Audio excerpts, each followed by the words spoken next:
चले दही जनरेटर। रे सुनो रे छोरा पलेटर आई चले दही जनरेटर। आई नाचत छौरी सब रुक रुक रे रुक रुक रे रुक रुक रे एकरा ढोढ़ी में लाइट करे चुक बुक रे चुक बुक रे चुक बुक रे एकरा ढोढ़ी में लाइट करे बुक बुक रे।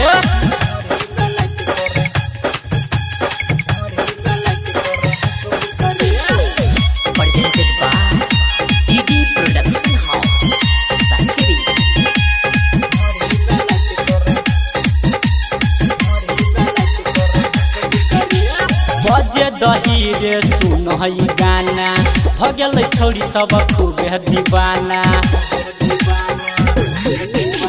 बजे दही रे सुन हई गाना भगल छौरी सब खूब दीवाना। एना देखा छौरी चोली लागे चलबे ते आई गोली।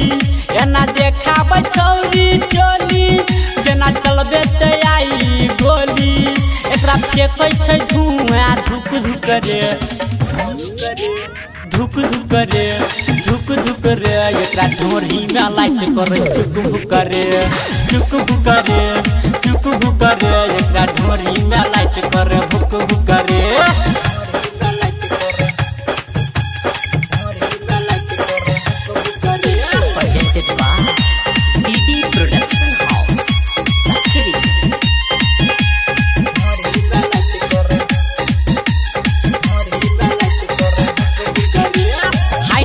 छोट एकर बॉडी छै टाइट दुनू पोजीशन आई जे कहि रे फाइट।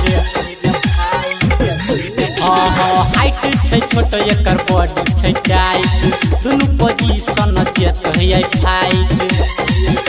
रमन जी के गाना बजेतै छौरी डीजे पर गर्दा उड़ेतै। डीडी प्रोडक्शन के गाना बजेतै बिहार में गर्दा उड़ेतै।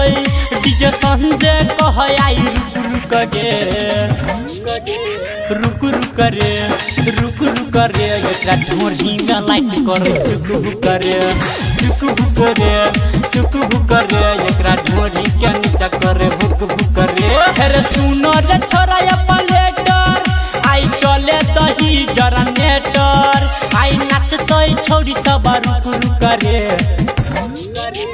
रुक रुक रे रुक रुक रे एकरा ढोढ़ी में लाइट करे चुक बुक रे चुक बुक रे चुक बुक रे एकरा ढोढ़ी में लाइट करे बुक बुक रे।